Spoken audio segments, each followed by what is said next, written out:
Assalamualaikum Buya. Waalaikumsalam warahmatullahi wabarakatuh. Saya mau tanya bagaimana caranya saya mengganti sholat saya yang dulu dulu saya tinggalkan. Caranya apa?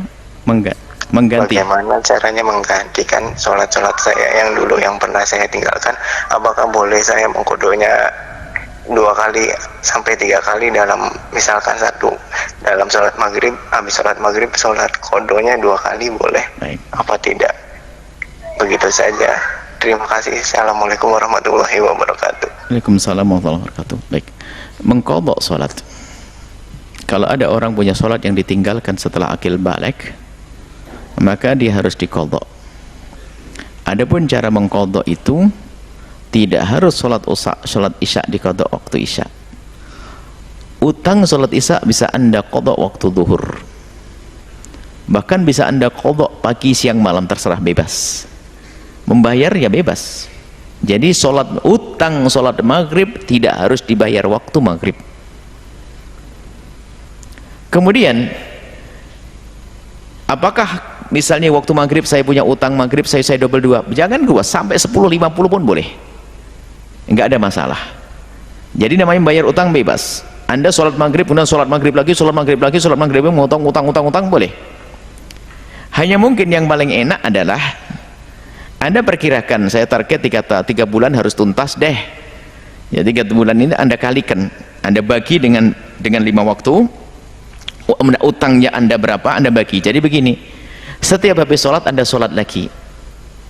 Kalau misalnya 1 tahun kita pernah meninggalkan sholat 1 tahun, berarti mengqadhanya 1 tahun. Jadi habis maghrib sholat maghrib lagi, habis isya sholat isya lagi, berputar. Jadi ringan, tidak beban. Itu disebutkan para ulama, mengqadha boleh dengan cara nyicil bebas adalah jika waktu meninggalkan sholat dulu adalah karena adanya uzur. Misalnya ya belum ngerti, tidak tahu, atau tiba-tiba merasa tidak sah karena nggak ngerti cara mandi besar misalnya, uzur, nggak ngerti. Tapi disebutkan para ulama, jika meninggalkan sholatnya itu, ini yang kedua, karena bandel badung sudah ngerti sholat wajib nggak mau, maka wajib mengqadhanya for. Kalau perlu Anda selesaikan di hari itu juga. Kalau perlu Anda selesaikan di hari itu juga. Nggak boleh kita menyibukkan dengan sesuatu selain untuk melakukan sholat dan kebutuhan yang sangat khusus, yang sangat mendesak, seperti untuk kebutuhan makan dan minum, mencari nafkah dan sebagainya. Wah, ini berat juga. Baik, kalau berat paling tidak segera diqadha, gitu saja. Ya, seperti itu ya. Jadi boleh Anda mengqadha kapan saja. Satu waktu sholat boleh, bermacam-macam sholat boleh. Intinya segera bebaskan diri Anda dari utang-utang, baik waktu Anda meninggalkan karena Anda menantang Allah, melanggar Allah, ataupun di saat Anda meninggalkan tidak melanggar Allah karena lupa dan yang lainnya. Maka hendaknya sebaik-baik utang adalah cepat dibayar. Wallahu a'lam. Bolehkah mengqadha yang sudah bertahun-tahun tinggal? Pertanyaannya, bolehkah mengqadha yang sudah bertahun-tahun tinggal? Bukan bolehkah, wajibkah? Kalau boleh, boleh, tak boleh. Ini bukan boleh, wajib mengqadha yang masa muda dulu tinggal. Kapan akil balik? Umur 10. Kapan mulai sholat? Umur 20. Berapa tahun tak sholat? 10. Qadha, ganti. Bagaimana caranya? Habis zuhur nanti qadha. Usolli fardhu zuhri 4 raka'atin qadha'an. Habis asar usolli fardhu asri 4 raka'atin qadha'an. Habis maghrib usolli fardhu maghribi 3 raka'atin qadha'an. Berapa lama? Selama sholat itu tinggal 10 tahun. Ganti 2016, lunas 2026. Begitu dalam kitab Al-Fiqhul Islami wa Adillatuh. Saya tak percaya Ustaz Somad. Carikan Ustaz lain. Ketik di Google Sarwat Qadha. Sarwat Qadha. Ustaz Sarwat LC, alumni LIPIA Jakarta, menulis tentang sholat qadha lengkap. Sarwat Qadha. Saya tak percaya alumni Mesir, itu alumni LIPIA, murid dari doktor-doktor dari Saudi Arabia, tentang sholat qadha.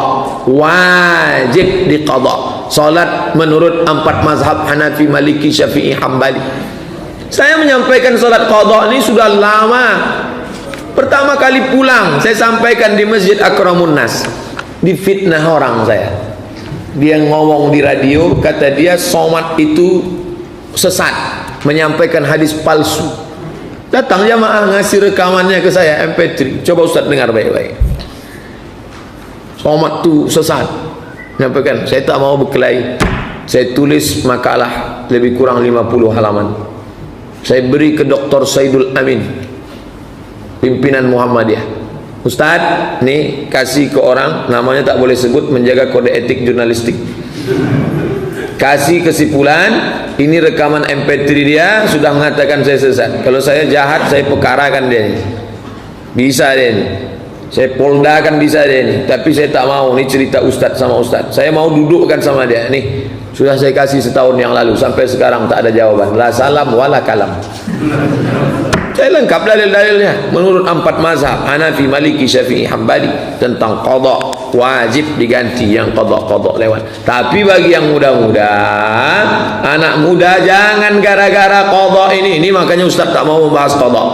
Jangan gara-gara qadha ini dienteng-enteng salat. Main futsal dari jam 3 sore sampai jam 8 malam. Kok kenapa tak salat? Alah, rapel aja nanti. Oh, tak bisa. Man taraka sholata muta'ammidan, siapa yang meninggalkan salat secara sengaja, faqad kafara jihara, kafirlah dia secara nyata.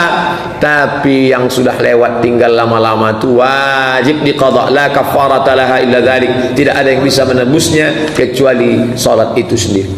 Assalamualaikum warahmatullahi wabarakatuh. Waalaikumsalam warahmatullahi wabarakatuh. Semoga Ustaz dan keluarga serta seluruh tim Mira Institute selalu berada dalam lindungan Allah Subhanahu wa taala. Semoga Allah Subhanahu wa taala memberikan perlindungan terbaik kepada Anda dan keberkahan di tempat Anda beraktivitas, dan semoga Allah memercikan keberkahan dimaksud pada kita semua. Baik, Ustaz izin bertanya, apabila di masa lalu pernah lalai dalam menjalankan solat, lupa ya beberapa kali, apakah wajib diganti ataukah cukup dengan bertaubat kepada Allah? Karena saya pernah mendengar tidak boleh melaksanakan solat sunnah sampai semua solat yang pernah ditinggalkan diganti. Tapi saya juga pernah mendengar cukup bertaubat kepada Allah dan berjanji tidak akan mengulangi lagi. Mohon bimbingannya Ustaz. Allah barik fi. Baik, seorang yang pernah bermaksiat, apapun itu jenisnya, baik maksiatnya terkait dengan Allah, bermaksiat kepada Allah secara langsung, ya, contoh diminta untuk beribadah, solat itu kan bagian pokok kepatuhan kita, bukti keimanan kita kepada Allah. Jadi boleh Anda perbanyak amalan-amalan sunnah, ya. Ada yang berpendapat ambil karena umum sifatnya, tidak ada spesifik menekankan kepada Anda ya harus mengganti yang terdahulu misalnya dengan kerjakan yang fardu lagi, nggak ada yang spesifik begitu. Karena itu tafsirannya luas. Ya, kaidah berkata sepanjang umum tidak ada takhsis, maka jangan ditaksis. Jangan dikhususkan pada amalan tertentu. Jadi ambil yang paling ringan. Ya, kalau misalnya Anda ingin coba ganti dengan mengganti menggunakan yang sunnah, silahkan, babnya luas. Perbanyak ibadah sunnahnya, bangun malam tahajud, buktikan dalam kebaikan dan seterusnya. Dan semoga dengan itu Allah Subhanahu wa taala ya memberikan ampunan kepada kita sampai kita kembali kepada Allah dalam kebaikan. Ini babnya. Jadi prinsipnya sebetulnya bukan persoalan apakah ganti menggunakan fardunya lagi atau cukupkan dengan yang sunnah saja. Bukan itu persoalannya. Persoalannya sejatinya adalah bagaimana kita membuktikan kepada Allah kita berubah. Dan babnya luas. Ya. Jadi kalau Anda kemudian ingin memperbanyak yang sunnah, silahkan. Perbanyak sunnahnya, tunjukkan merubah. Sedangkan yang kemarin sudah kita mohonkan kepada Allah, minta diampuni, terampuni. Ya, Allah berikan kepada kita diampuni dan seterusnya. Ya, jadi kalau Anda ingin pilih kemudian untuk mengulang kembali, dikiaskan solat di saat ingatnya, ya, orang lupa saat ingatnya, pada waktu ingatnya dia itu solat. Ya, orang tertidur bangun saat bangunnya dia itu solat. Misalnya ada orang tidur dari subuh, kemudian dari sebelum subuh dia tidur, bangun dia jam 10 misalnya kan. Ya, baru ingat dia belum sholat subuh, maka saat ingatnya itu dia kemudian menunaikan sholatnya. Nah, ini dikiaskan kepada keadaan seperti itu, ya, kemudian dia tunaikan. Adapun orang-orang yang kemudian dia ingin memilih, saya ingin perbanyak yang sunnahnya saja, tak ada masalah. Ya, tak ada masalah. Ya, jadi silahkan perbanyak sholat sunnahnya, dan tidak ada satupun dalil yang spesifik mengatakan dilarang menunaikan sholat sunnah sebelum yang fardunya tercukupi dahulu. Kita pun tak tahu berapa fardu yang sudah tertinggal. Bagaimana mencukupinya? Ya, jadi nggak ada dalil spesifik seperti itu. Yang ada adalah terbuka luas untuk kita beramal, membuktikan kesungguhan kita telah berubah. Wallahu taala a'lam bissawab, dan semoga Allah menerima taubat yang kita mohonkan kepada Allah, dan tidak ada semua kita yang bebas dari kesalahan. Saya, anda, kita pun pasti pernah berbuat salah, dan Allah sangat mencintai pelaku maksiat yang bertaubat dibandingkan dengan seorang yang saleh yang tidak pernah merasa salah dalam kehidupannya. Wallah